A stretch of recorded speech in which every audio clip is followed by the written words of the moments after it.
Hi friends, welcome to Dohitha Chinmayi channel. ఈరోజు రుచికరమైన హెల్తీగా ఉండే పాలక్ చపాతీ చేసుకుందామండి.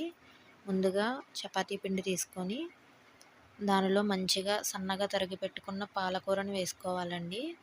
చాలా సన్నగా తరిగి పెట్టుకోవాలి. టేస్ట్కి సరిపడా సాల్ట్ వేసుకొని ఫస్ట్ మిక్స్ చేసుకోవాలండి. వాటర్ పోయకుండా మిక్స్ చేసుకోవాలి. అంతా మిక్స్ చేసుకున్న తర్వాత కొంచెం కొంచెంగా వాటర్ పోసుకుంటూ కలుపుకోవాలి. అలా టోటల్గా మిక్స్ చేసుకోవాలండి. మిక్స్ చేసుకున్న తర్వాత ఇలా ముద్దలా ఉంటుంది. కొంచెం దానిపైన ఆయిల్ని అప్లై చేసి అలా ఒక 10-15 మినిట్స్ మనం పక్కన పెట్టుకోవాలండి. అంటే స్మూత్ స్ట్రక్చర్ అనేది వస్తుంది.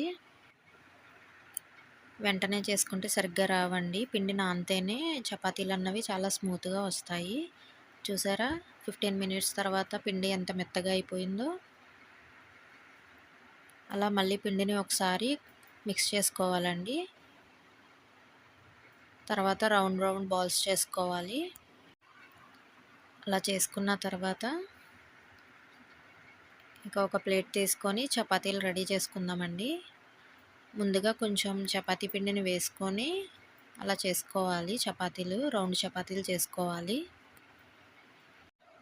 పాలకూర ఫ్రై చేయకుండా వేస్తే పచ్చివాసన వస్తుంది అని డౌట్ ఏం పడనవసరం లేదండి.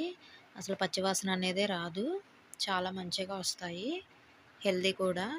ప్యాన్ పెట్టుకొని హీట్ చేసుకొని కొంచెం ఆయిల్ వేసుకొని చపాతీని వేసుకొని కాల్చుకోవడమేనండి. చాలా మంచిగా వస్తాయి. హెల్దీ కూడా. ఐరన్ కూడా ఉంటుంది కాబట్టి పాలకూరలో చాలా హెల్దీ అండి. ఒకసారి మీరు కూడా ట్రై చేయండి. చాలా సింపుల్గా అయిపోతుంది. చూసారా, చాలా స్మూత్గా వచ్చిందండి. Please like, share, subscribe.